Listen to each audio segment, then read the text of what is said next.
di tepi ya, untuk tidak menjadi orang yang berkepribadian dalam kendali ego, orang yang hanya berpikir untuk menonjolkan dirinya sendiri, hanya untuk kesenangan dirinya sendiri. Ya ini kan perilaku kita kan memiliki kepedulian.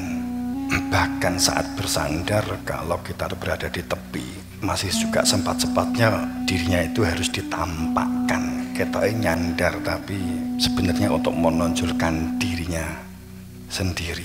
Ini kan kadang kan susupan yang butuh diantisipasi. Terkadang manusia itu terjebak bahkan saat bersandar itu masih untuk ingin ditampakkan. Manusia itu khalaqnal, manusia diciptakan dalam keadaan sempurna, fi ahsani taqwim, summa radadnahu asfala safilin. Elingo yang manusia kuwi jatine kecetak ganti sampurna. Sesungguhnya khalaqnal insan, manusia itu diciptakan itu adalah fi ahsani taqwim, diciptakan dalam sempurna. Ahsani taqwim itu apa sih? Ahsani taqwim diciptakan dalam keadaan sempurna, potensi-potensi untuk mewujudkan ketakwaan. Ahsani taqwim itu secara kehidupan yang lahir, kita diberi bekal otak untuk bisa berpikir, untuk bisa nalar, untuk bisa rasional. Kita diberi mata untuk dapat melihat, kedalamannya adalah mencermati, mengamati. Kita diciptakan oleh Allah adanya telinga untuk menjadi pendengar dan penyimak. Kita diciptakan oleh Allah ada tangan, kaki atau organ, sehingga kita dapat mengembangkan potensi, melakukan pemberdayaan dan budidaya. Itu ahsani taqwim. Kemudian yang batin, kehidupan yang batin, Allah menciptakan ada hati, ada potensi untuk mencinta, ada potensi untuk mencinta, cinta kepada Allah. Saat kenal kepada Allah, maka potensi itu kita akan dapat wujudkan, mengenali yang punya nama Allah di dalam hati. Di dalam hati ada dua, ada hati sanubari dan hati nurani. Hati sanubari yang menjadikan kita itu lekat kepada duniawi, sehingga cintanya kepada hal ikhwah tentang dunia dan materi, yang wujudnya bisa gengsi, iri, dengki, ego, kecintaan kepada egonya, keturunannya, jabatan. Kemudian ada hati nurani. Ini hati yang suci, hati yang bersih, hati yang fitrah.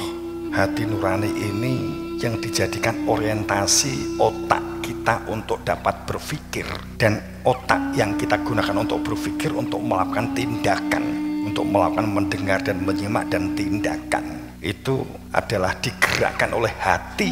Jika hati nurani yang berfungsi, maka otak dan perbuatan itu akan menghamba kepada Allah yang dicintai, yang ada di dalam hati nurani. Itu yang disebut perbuatan yang berhati nurani, karena mengenal Tuhannya. Maka itu satu keniscayaan yang seharusnya kita wujudkan jika kita menginginkan wujudnya tatanan toto tide tentrem toto karto toto raharjo, untuk belajar menjadi manusia yang cerdas, yakni mereka yang hati nuraninya berfungsinya hati nurani karena mengingati keberadaan Tuhan. Saat hati nurani berfungsi, maka nalar pikiran kita menjadi nalar dan rasional yang terhubung dengan hati nurani.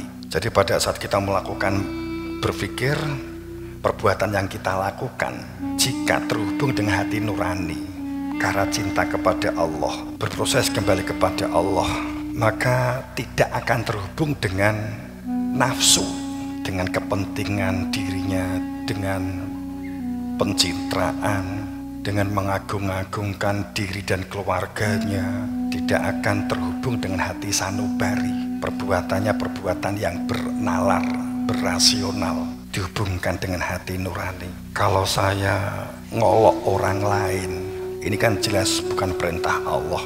Kalau saya bermalas-malasan, ini jelas tidak sesuai dengan perintah Allah. Allah yang dicintai di dalam dirinya, di dalam dadanya, di dalam hati nurani. Maka tidak nalar kalau kita berbuat, melakukan perbuatan yang merusak, ungkapan yang merusak kehidupan sosial, merusak kehidupan, potensi diri kita sendiri dirusak oleh omongan-omongan kita rasional. Kemudian melakukan perbuatan berani jujur, mampu mengendalikan diri, mampu sabar, mampu berjihad, menjadi manusia pejuang, bukan manusia yang diperjuangkan.